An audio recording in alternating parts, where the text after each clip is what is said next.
Welcome to the channel. ನಮ್ಮೂರಿನ ಜಾತ್ರೆ ಎಲ್ಲ ಮುಗಿಸ್ಕೊಂಡು ನಾವು ಹೋಗಿದ್ದು ನಮ್ಮ ಅತ್ತೆಯರ ಅಕ್ಕರೂರಿಗೆ. ಅಂದ್ರೆ ಅವ್ರ ಮನೆ ಓಪನಿಂಗ್ ಇತ್ತು, ಹಂಗಾಗಿ ಹೋಗಿದ್ವಿ. ಅವ್ರ ಮನೆಗೆ ಹೋಗ್ಬೇಕಂದ್ರ ಬಸ್ ಸ್ಟ್ಯಾಂಡ್ ಇಂದ 1 ಕಿಲೋಮೀಟರ್ ನಡ್ಕೊಂಡು ಹೋಗ್ಬೇಕು. ಬಟ್ ಮತ್ತೆ ನಮ್ಮ ಭಾವ ಬೈಕ್ ಎಲ್ಲ ಕಳ್ಸಿದ್ರು, ನಾವು ಮತ್ತೆ ಬೈಕ್ನಾಗ ಬಂದ್ವಿ. ನೆಕ್ಸ್ಟ್ ಇದ ನೋಡ್ರಿ ಆ ಮನಿ. ಸೊ ಮನಿಗೆ ಫಸ್ಟ್ ಬಾಗಲ್ ಬುತ್ತಿ ಅಂತ ಹೇಳಿ ತಗೊಂಬರ್ತಾರ. ಇವ್ರು ಅವ್ರ ಮಗಳು, ನಮ್ಮ ದೊಡ್ಡ ಅತ್ತೆಯರ ಮಗಳು. ಸೊ ಅವ್ರ ಬಾಗಿಲು ಬುತ್ತಿ ತಗೊಂಬಂದಿದ್ರು. ಬಾಗಿಲಿಗೆಲ್ಲ ಪೂಜೆ ಮಾಡಿ ಆ ಬುತ್ತಿನ ಇಡೀ ಊರರಿಗೆ, ಅಂದ್ರೆ ಸ್ವಲ್ಪ ಯಾರು ಜನ ಪರಿಚಯ ಅದಾರ ಅವರಿಗೆ ಸ್ವಲ್ಪ ಒಂದು 11 ಮನಿ 5 ಮನಿ ಹಂಗ ಅವ್ರಿಗೆ ಕೊಡಾಕಿರತ್ತ. ಈ ಬುತ್ತಿನ ಇವಾಗ ಪೂಜೆ ಮಾಡ್ತಾರ. ನೆಕ್ಸ್ಟ್ ಅಲ್ಲಿ ಯಾರ ಒಬ್ಬರನ್ನ ಅವ್ರ ಚಿಕ್ಕಮ್ಮ ಅಥವಾ ಅವ್ರ ದೊಡ್ಡಮ್ಮ ಯಾರನ್ನಾರ ಅವ್ರ ಫ್ಯಾಮಿಲಿಯವ್ರನ್ನ ಕುಂದಿರ್ಸಿ ಅವ್ರಿಗೆ ಅರ್ಶಿನ ಕುಂಕುಮ ಎಲ್ಲ ಕೊಟ್ಟು ನೆಕ್ಸ್ಟ್ ಅವ್ರ ಕಡೆಯಿಂದ ಈ ಬುತ್ತಿನ ಬಿಚ್ಚಿಸ್ತಾರ. ಅವ್ರ ಬುತ್ತಿ ಎಲ್ಲ ಬಿಚ್ಚಿಂದ ನೆಕ್ಸ್ಟ್ ನಾವು ಎಲ್ಲರಿಗೂ ಆ ಬುತ್ತಿನ ಕೊಡಾಕಿರತ್ತ. ಸೊ ಆ ಬುತ್ತಿಗೆ ಏನೈತಿ ಅಂತಂದ್ರ ನಮ್ಮ ಕಡೆ ಎಲ್ಲರಿಗೆ ಆಲ್ಮೋಸ್ಟ್ ಎಲ್ಲ ಗೊತ್ತಿರುತ್ತ. ಸೊ ಇದು ನನ್ಗ ಸೆಕೆಂಡ್ ಟೈಮ್ ನಾನು ನೋಡ್ತಿರೋದು. ಫಸ್ಟ್ ಟೈಮು ನಮ್ಮ ಸಣ್ಣ ಮಾವಾರ್ದ ಮನಿ ಇದ್ದಿದ್ದಾಗ ಅಲ್ಲಿ ನೋಡಿದ್ದೆ ನಾನು. ಸೊ ಇಲ್ಲೆಲ್ಲ ನಾವು ಬುತ್ತಿ ಬಿಚ್ಚಿ ಇವಾಗ ಬುತ್ತಿ ಕೊಡ್ಬೇಕಲ್ಲ. ಸೊ ರೊಟ್ಟಿ ಚಪಾತಿ ಪಲ್ಯ ಅನ್ನ ಎಲ್ಲ ಇಟ್ಟು ಹಂಚಕಂತೇಳಿ ಕೊಡಕತ್ತೀವಿ ಎಲ್ಲರೂ. ಇಲ್ಲಿ ನಾವು ಮಾತ್ರ ಇರಲಿಲ್ಲ, ಫ್ಯಾಮಿಲಿಯವ್ರು ಬೇರೆದಾರು ಇದ್ರು, ಮತ್ತು ಮಗಳ ಮನೆಯವರೆಲ್ಲ ಅವರು ಇದ್ರು. ಇದು ನಾನು ರಾತ್ರಿ ವಿಡಿಯೋ ಮಾಡಿದ್ದು. ಎಲ್ಲ ಏನೇನ್ ಕೆಲಸ ಮಾಡೋದಿತ್ತು, ಕ್ಲೀನಿಂಗ್ ಅದೆಲ್ಲ ಮುಗಿಸಿ ಊಟ ಎಲ್ಲ ಆಗಿ ನಾವು ಮಕ್ಕೊಂಡಿದ್ವಿ. ದೊಡ್ಡವರು ಅವರೆಲ್ಲ ಬೇರೆ ಆ ಕಡೆ ಎಲ್ಲ ಇದ್ರು. ಅವ್ರದ್ದೇನು ಇನ್ನೂ ಸ್ವಲ್ಪ ಪೂಜೆ ಎಲ್ಲ ಇತ್ತು, ದೇವ್ರು ಹೊಣ್ಸೋದು ಅದೆಲ್ಲ. ಬಟ್ ನಾವು ಬೆಳಿಗ್ಗೆ ದೌಡೆ ಇರ್ಬೇಕು ಹಂಗಂತ ಹೇಳಿ ಮಕ್ಕೊಂಡ್ವಿ. ನಾವು ಮಕ್ಕಳ ಜೊತೆ ಮಕ್ಕೊಂಡಿದ್ವಿ ನಾವು. ಅದ್ರಾಗ ಒಂದು ಹುಡುಗಿದ್ದವ ಅಂತ ಫುಲ್ ಕಾಮಿಡಿ ಮಾಡ್ಕೊಂಡು ನಮಗ 11 ಗಂಟೆ ಆದ್ರೂ ನಿದ್ದೆ ಮಾಡಕ ಬಿಟ್ಟಿಲ್ಲವ, ತಮಾಷೆ ಮಾಡ್ಕೊಂಡು ನಗಾಡ್ಕೊಂಡು ಇದ್ದ. ಸೊ ಅದ್ರದ ಒಂದು ವಿಡಿಯೋ ನಾನು ತೆಗೆದಿದ್ದೆ, ಕತಿ ಎಲ್ಲ ಹೇಳ್ತಿದ್ದವ. ಅದನ್ನ ಏನಂತ ನೀವು ಕೇಳ್ರಿ. ಇಷ್ಟು ಡುಮ್ ಆಗ್ಯಲ್ಲ ಅಂತ ಅವಾಗ ತಿನ್ಲೇ ಇಲ್ಲವ. ಅರ್ಧ ಅಷ್ಟ ತಿಂದ, ಮತ್ತ ಒಂದು ತಗೊಂಡಿದ್ನಲ್ಲ ಅರ್ಧ ಅಷ್ಟ ತಿಂದಿಂದ ಅವಾಗ ಏನಾಯ್ತಾ ಗೊತ್ತಾ ನಿಮ್ಗೆ? ಸೊ ಒಂದು ಪೂರ್ತಿ ವಿಡಿಯೋ ನಾನು ಹಾಕಿಲ್ಲ, ಯಾಕಂದ್ರೆ ವಿಡಿಯೋ ತುಂಬಾ ಲೆಂತ್ ಆಗುತ್ತೆ. ಹಾಗಾಗಿ ನಾನು ಅಷ್ಟ ಕಟ್ ಮಾಡೀನಿ. ಇನ್ನು ತುಂಬಾ ದೊಡ್ಡ ವಿಡಿಯೋ ಐತದ. ಹಾಗಾಗಿ ಇಲ್ಲೇ ಬೆಳಿಗ್ಗೆ ದೌಡ್ ಎದ್ದು ಎಲ್ಲ ಫ್ರೆಶ್ ಅಪ್ ಎಲ್ಲ ಆದ್ಮ್ಯಾಗ ನಮ್ಮ ಭಾವ ನನಗೊಂದು ಡ್ಯೂಟಿ ಕೊಟ್ಟಿದ್ರು. ನೀನು ಮನೆಗೆ ತೋರಣ ಕಟ್ಟು, ನಿನ್ ನೈಟ್ ತರ್ಬೇಕಿತ್ತು, ಬಟ್ ಅವ್ರು ತಂದಿರ್ಲಿಲ್ಲ, ಬೆಳಿಗ್ಗೆ ತಗೊಂಬಂದ್ರು. ಹಾಗಾಗಿ ಬೆಳಿಗ್ಗೆ ಕಟ್ಟು ಕಾರ್ಯಕ್ರಮ ನನಗೆ ಹೆಲ್ಪ್ ಮಾಡಕ ನಮ್ಮ ಮಿನಿ ಪ್ರಶಾಂತ್ ಬಂದಿದ್ದ. ಅವನ್ ಸ್ವಲ್ಪ ಹೆಲ್ಪ್ ಮಾಡಿದ. ಅದಾದ್ಮೇಲೆ ನೆಕ್ಸ್ಟ್ ಬೆಳಿಗ್ಗೆ ನಾವು ಗಂಗಿ ಪೂಜೆಗೆ ಹೋದ್ವಿ. ಗಂಗೆ ಅಂದ್ರೆ 5 ಜನ ಮುತ್ತೈದೆಯರು, 5 ಅದು ಹಿತ್ತಾಳೆ ಕೊಡ, ಮೇ ಬಿ ನಂಗೂ ಕರೆಕ್ಟ್ ಗೊತ್ತಿಲ್ಲ. ಆ ಕೊಡ ತಗೊಂಡು ಅದ್ರಾಗ ನೀರು ತುಂಬಿಸ್ಕೊಂಡು ಪೂಜೆ ಮಾಡಿ ಗಂಗಿಗೆ ಅದನ್ನ ನಾವು ಮನೆಗೆ ತರಾಕಿರತ್ತ. ಶ್ರಾವ್ಯ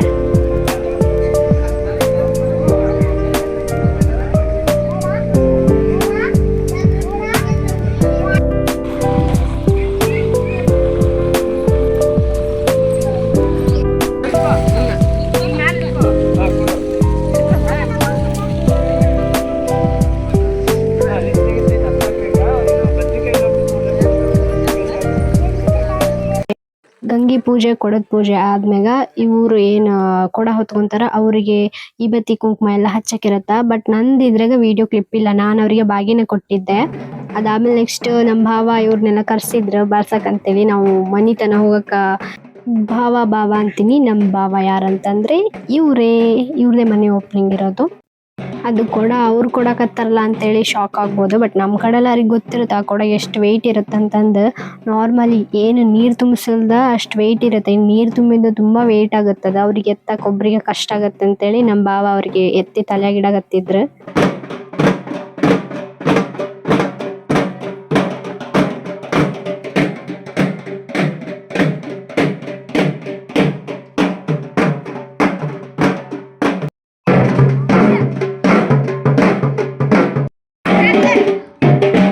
ನಾನು ದೊಡ್ಡ ರಂಗೋಲಿ ಹಾಕಿದ್ದೆ, ಅದ್ರದ್ದು ವಿಡಿಯೋ ಕ್ಲಿಪ್ ತೆಗೆದಿಲ್ಲ ನಾನು.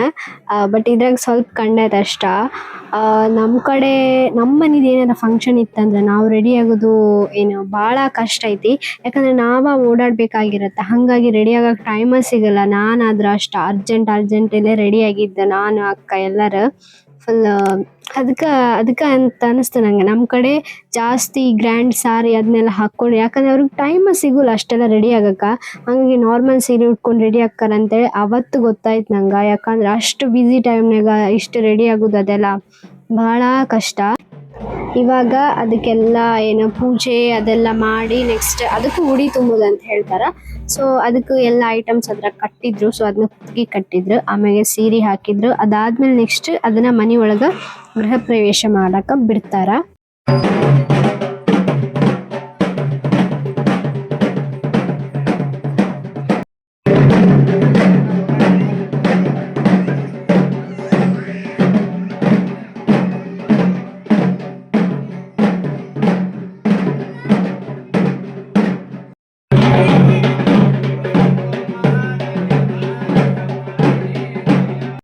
ನಾನು ಊರಾಗ ಮಾಡಿದ್ದ ವ್ಲಾಗ್ನಾಗೆಲ್ಲ ನಾನು ಕರೆಕ್ಟ್ ಇಂಟ್ರ್ಯಾಕ್ಟ್ ಮಾಡೇ ಇಲ್ಲ ವಿಡಿಯೋದಾಗ. ಡೈರೆಕ್ಟಾಗಿ ಮಾತಾಡೋದು ಅದೆಲ್ಲ ಮಾಡೇ ಇಲ್ಲ. ಯಾಕಂದ್ರೆ ನಾನೊಂದು ಕೆಲ್ಸದಾಗ ಬ್ಯುಸಿ ಇದ್ಬಿಡ್ತಿದ್ದೆ. ಸೊ ಹಾಗಾಗಿ ಆಗ್ತಾನೆ ಇರಲಿಲ್ಲ. ಜಸ್ಟ್ ವಿಡಿಯೋ ಮಾಡೋದು ಮತ್ತು ವಾಯ್ಸ್ ಓವರ್ ಕೊಡೋದು ಹಂಗೆ ಆಗೈತಿ. ಕೆಲವೊಂದು ಕಡೆ ಮಾಡಬೇಕು, ನಮ್ಮ ಮನ್ಯಾಗ ಮಾಡಬೇಕು ಅಂತ ಅನಿಸ್ದಾಗ ಕೆಲವೊಬ್ರಿಗೆ ಇಷ್ಟ ಆಗೋಲ್ಲ ಮಾಡೋದು. ಹಾಗಾಗಿ ನಾನು ಬೇಡ ಅಂಥೇಳಿ ಇದಾಗತ್ತೆ. ನಮ್ಮ ಅಮ್ಮನ ಕಡೆ ಫುಲ್ ಅಂದ್ರೆ ಎಲ್ಲರೂ ಏನು ಹೇಳ್ತಾರೆ ಸಪೋರ್ಟಿವ್. ಅವರೆಲ್ಲರೂ ಕ್ಯಾಮ್ರಾದಾಗ ಬಂದು ಮಾತಾಡ್ತಾರೆ ಅವರು. ಬಟ್ ಇವರು ಸ್ವಲ್ಪ ಶೈ, ಅವರಿಗೆ ಒಂಥರ ಏನೋ ಸರಿ ಅನಿಸಲ್ಲ, ಒಬ್ಬೊಬ್ರಿಗೆ ಇಷ್ಟ ಆಗಲ್ಲ. ಹಾಗಾಗಿ ನನಗೆ ಅವರಿಗೆ ಅನ್ಕಂಫರ್ಟೇಬಲ್ ಅದು ನನಗೆ ಇಷ್ಟ ಆಗಲ್ಲ. ಹಾಗಾಗಿ ಬೇಡ ಅಂತ ಹೇಳಿ ನಾನು ಜಸ್ಟ್ ವಿಡಿಯೋ ಮಾಡೋದು ಹಂಗೆ ಮಾಡೀನಿ ನಾನು. ಇವರು ನನ್ನ ಹಸ್ಬೆಂಡಿನ ಸಣ್ಣ ಅಕ್ಕ. ಮೊದ್ಲಿನ ವ್ಲಾಗ್ಸ್ ಎಲ್ಲ ನೋಡಿದವ್ರಿಗೆ ಗೊತ್ತಿರುತ್ತೆ, ಇವರು ನೋಡಿರ್ತೀರಿ. ಸೊ ಅವ್ರ ಕೈಯಾಗ ಆರತಿ ತಾಟ. ಸೊ ಅವರೆಲ್ಲ ಪೂಜೆ ಅದನ್ನೆಲ್ಲ ಅವ್ರು ಮಾಡಿದ್ರು. ಸೊ ಫೈನಲಿ ಗೃಹ ಪ್ರವೇಶ ಆತ. ಒಳಗೆ ಕಾಲಿಟ್ಟು ಕರು ಬಲ್ಗಾಲಿಂದ ಇಡ್ತು ಅಂತೇಳಿ ನಮ್ಮ ಆಂಟಿ ಹೇಳಕತ್ತಿದ್ರಲ್ಲೇ. ಬಲ್ಗಾಲ ಇಡ್ತು ಫಸ್ಟಿಗೆ ಅಂತೇಳಿ ಫುಲ್ ನಗಾಕತ್ತಿದ್ರು. ಇದಾದ್ಮೇಲೆ ನೆಕ್ಸ್ಟ್ ಹೋಮ ಅದೆಲ್ಲ ಮಾಡಿದ್ರು. ಇವ್ರು ಗಂಗೆ ನೀರು ಏನು ಇಟ್ಕೊಂಡಿದ್ರಲ್ಲ ಅವರು ಬರ್ತಾರ ಒಳಗೆ ನೆಕ್ಸ್ಟ್ ಗಂಗೆ ನೀರು ತಗೊಂಡು. ಸೊ ಇದಾದ್ಮೇಲೆ ಹೋಮ ಅದೆಲ್ಲ ಇತ್ತು. ಮನೆ ಕಟ್ಸೋದು ಎಷ್ಟು ಕಷ್ಟ ಅಂಥೇಳಿ ಎಲ್ಲರಿಗೂ ಗೊತ್ತೈತಿ. ಸೊ ಆ ಕಷ್ಟನ ಇಷ್ಟಪಟ್ಕೊಂಡು ಮಾಡಿ ಕೊನೆಗೂ ಮನೆಯ ಕೊನೆ ಹಂತ ಓಪನಿಂಗಿಗೆ ಬಂದೈತದ. ಸೊ ಈ ಮನೆ ಏನು ಸುಖ ಸಂಪತ್ತು ಸಮೃದ್ಧಿ ಶಾಂತಿಯಿಂದ ನೆಲೆಸಿರ್ಲಿ ಅಂತ ಕೇಳ್ಕೊತೀನಿ. ಹಂಗೆ ನೀವೇನು ಆಸೆ ಪಟ್ಟಿರಿ ಅದೆಲ್ಲ ನೆರವೇರಲಿ ಅಂತ ಕೇಳ್ಕೊಳ್ತೀನಿ. ಸೊ ಇವಾಗ ಪೂಜೆ, ನವಗ್ರಹ ಪೂಜೆ ಅದೆಲ್ಲ ಇತ್ತು, ಹೋಮನ ಇತ್ತು. ಹಿಂಗೆ ಥರ ಡೆಕೋರೇಷನ್ ಮಾಡಿದ್ರು ದೇವ್ರದ್ದು, ಚೆಂದಾಗಿತ್ತು ಅದನ್ನು. ನಮ್ಮ ಚಾನಲ್ನಾಗ ಉತ್ತರ ಕರ್ನಾಟಕದವರು ಅದಾರ, ತುಳುನಾಡಿನವರು ಅದಾರ. ಸೊ ತುಳುನಾಡಿನವರಿಗೆ ಸ್ವಲ್ಪ ಕನ್ಫ್ಯೂಷನ್ ಆಗ್ಬೋದು, ಇವ್ರೇನು ಭಟ್ರು ಹಿಂಗೆ ಡ್ರೆಸ್ಸಿಂಗ್ ಅದಾರ ಅಂತಂದು. ನಮ್ಮ ಕಡೆ ಭಟ್ರು ಈ ಥರ ಇರ್ತಾರ. ತುಳುನಾಡು ಸೈಡ್ ಅವರು ಸ್ವಲ್ಪ ಬೇರೆ ಥರ ಡ್ರೆಸ್ಸಿಂಗ್ ಇರುತ್ತೆ ಅವ್ರದ್ದು. ಒಂದೊಂದು ಕಡೆ ಒಂದೊಂದು ಥರ ಇರುತ್ತೆ. ಸೊ ಈ ಮನಿ ಟೂರ್ ಕಂಪ್ಲೀಟ್ ನಾನು ತೋರಿಸಿಲ್ಲ, ಬಟ್ ಇದು ಕಿಚನ್ ಅವ್ರದ್ದು. ಅದಾದ್ಮೇಲೆ ನೆಕ್ಸ್ಟ್ ಇದು ದೇವ್ರ ಕೋಣೆ. ಅದಾದಮೇಲೆ ಹಾಲು, 2 ಬೆಡ್ರೂಮ್ ಐತಿ. ಪೂರ್ತಿ ನಾನು ತೋರ್ಸಕ್ಕೆ ನನಗೆ ಅಷ್ಟು ಪುರ್ಸೋದು ಕೂಡ ಇದ್ದಿಲ್ಲ ಅಲ್ಲೇ. ಹಾಗಾಗಿ ಎಷ್ಟಾಗುತ್ತೆ ಅಷ್ಟು ತೋರ್ಸೀನಿ ನಾನು. ಅದಾದ್ಮೇಲೆ ನೆಕ್ಸ್ಟ್ ಅಲ್ಲಿ ಏನು ಮನೆ ಹತ್ರ ಜನ ಎಷ್ಟು ಹೆಲ್ಪಿಂಗ್ ನೇಚರ್ ಅಂದ್ರೆ ತರಕಾರಿ ಕಟ್ ಮಾಡೋಕ್ಕೆಲ್ಲ ಅವರ ಬಂದಿದ್ರು. ಸೊ ಅದನ್ನ ನೋಡಿ ನಂಗೆ ಖುಷಿ ಆಯ್ತು. ಪ್ರತಿಯೊಂದು ಕೆಲಸನ ತಮ್ಮ ಮನೆ ಅಂತ ಹೇಳಿ ಮಾಡ್ತಿದ್ರು ಅವರು. ಆ ಥರ ಇರಬೇಕು ಪಕ್ಕದ ಮನೆಯವ್ರು ಅಂತಂದ್ರೆ. ಸೊ ಅದಾದ್ಮೇಲೆ ನೆಕ್ಸ್ಟ್ ಹೋಮ ಅದೆಲ್ಲ ಸ್ಟಾರ್ಟ್ ಆಯ್ತು. ಓಂ ಸ್ವಾಹ ಓಂ ಇಂದ್ರಾಯ ನಮಃ ಓಂ ಸ್ವಾಹ ಓಂ ಅಗ್ನೇ ನಮಃ ಓಂ ಸ್ವಾಹ. ಫಂಕ್ಷನ್ ಎಲ್ಲ ಮುಗಿಸ್ಕೊಂಡು ಊಟ ಎಲ್ಲ ಮಾಡಿ ನಾನು, ನನ್ನ ಹಸ್ಬೆಂಡು, ಅಕ್ಕ ಎಲ್ಲರೂ ಊರಿಗೆ ವಾಪಸ್ ಬಂದ್ವಿ. ವಾಪಸ್ ಬರುವಾಗ ನಮ್ಮ ಮಾವ ಅಂದ್ರೆ ನನ್ನ ಅಮ್ಮನ ಕಸಿನ್ ಬ್ರದರ್, ಅವ್ರಿಗೆ ಹುಷಾರಿಲ್ಲ ಅಂತೇಳಿ ಅವ್ರು ಮಾತಾಡ್ಸಕ್ ಹೋಗಿದ್ವಿ. ಅವ್ರದ್ದು ಹೊಲ ಹಂಗೆ ನೋಡಕತ್ತಿ. ಅವ್ರು ಇಸ್ಮಕ್ಕೆ ಪ್ಲಾಟ್ ಹಾಕಿದ್ರು. ಇದು ಫಾರಿನ್ ಕಂಟ್ರೀಸ್ಗೆಲ್ಲ ಎಕ್ಸ್ಪೋರ್ಟ್ ಆಗುತ್ತೆ, ಹಂಗೆ ಮೆಡಿಸಿನ್ ಎಲ್ಲ ಆಗುತ್ತಂತ ಇದ್ರಿಂದ. ಸೊ ಅದನ್ನು ನೋಡಿ ಸ್ವಲ್ಪ ಟೇಸ್ಟ್ ಎಲ್ಲ ನೋಡಿ ಬಂದ್ವಿ. ಸೊ ಇಷ್ಟಿತ್ತು ಈ ವ್ಲಾಗ್. ನಿಮ್ಗೆ ಇಷ್ಟ ಆಯ್ತು ಅನ್ಕೊಳ್ತೀನಿ. Thank you for watching. Bye.